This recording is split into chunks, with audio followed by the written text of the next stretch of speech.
So everybody in this room who is on Social Security, unless you plan on living to 105 or 110 years of age, which I hope you do, you don't have a single solitary worry about your Social Security, period. And we're going to fix for this lovely young ladies down here who are clearly not senior citizens. We're going to make sure it's around for them, but that's another question. Now, number 3, with regard to seniors, what is the thing that's killing a lot of seniors right now, figuratively and literally?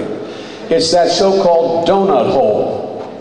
Those of you who are young, you're not going to know. You're going to think donut holes are the things you buy at Dunkin' Donuts. A donut hole means you hit a certain income, you get help with your prescription drugs, and then there's no help and you get to 250,000, you know. So we're going to fill in that donut hole. That's the reason why I voted against that proposal. Thirdly, we are going to allow senior citizens who, like my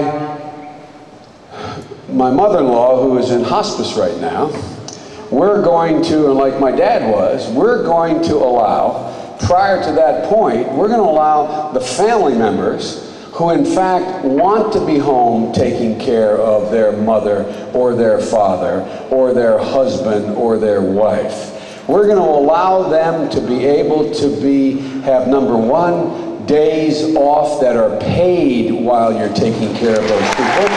And we're working on the idea of figuring out how we compensate people who are ready to do that job. For example, it is a lot cheaper, we're working this out now, we haven't done it yet, but it's a lot cheaper to pay a family member who's willing to leave work to take care of that person in their own home than it is to have that person have to declare bankruptcy and find them in a senior citizen home with less personal care, they're not bad, and costing the taxpayer a great deal more money. It's time we start to use our head. I can take one more question. All right. Thank you.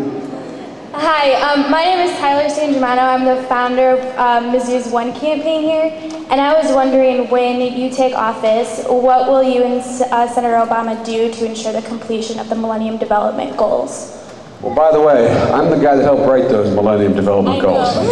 And you may know I'm the guy who shepherded through the new AIDS, malaria, and tuberculosis proposal that went from 30 billion to 50 billion. And by the way, George W. Bush deserves great credit. It will be the singular achievement that he'll be able to look to, saving hundreds of thousands of lives. The best way for you, will you stand up a minute, please? You see this, it says 1. Okay, do you have a 1? Well, I have a bunch and I'll take another. Here's the deal. Usually these shirts say 1 and they don't have Mizzou underneath it, just say 1. When Barack Obama picked me, and this is a good place to end, when Barack Obama picked me, asked me to be vice president, I talked, as all of you would do, with your wife or your husband about whether to do it.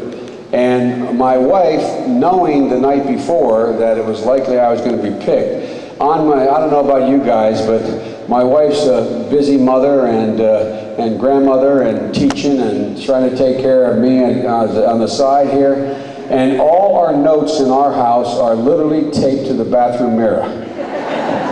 Some people do it in the refrigerator. She knows I'm usually running by the refrigerator to catch the 7:30 train. So literally, the notes are on the mirror and where I shave. And she had a 1 decal, you know the big decals you have like this? Only it was white with a blue on it. And she had 1, and underneath 1 she had squared. That's me. 1 squared. Between Barack and Obama and me, we are going to 1 square 1. We are going to do what we said we're going to do.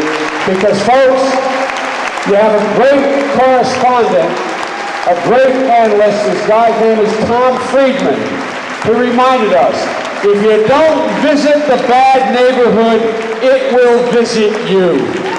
We need to change this world. We can do it. With your help, we will do it.